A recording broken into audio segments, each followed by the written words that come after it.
So genetic testing, I just think needs to be done. It doesn't really matter where it's done as long as there's genetic counseling associated with it. So what that means is a lot of people will go to their primary care or the GYN and get the genetic test. And if it's positive, that test needs to now be counseled. What does positive mean?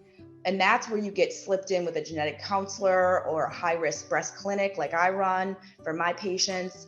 But it doesn't matter where the testing happens, it's just what do they do with the results of the testing. There are also a lot of variants of uncertain significance that we are finding. And that means that in the medical community, we do treat you more as a genetically negative patient because you don't have a mutation that is definitely linked to a cancer. However, there is a certain subset of patients who have a very, very, very strong history of breast, ovarian, pancreatic, and then have a variant of uncertain significance in the breast cancer gene.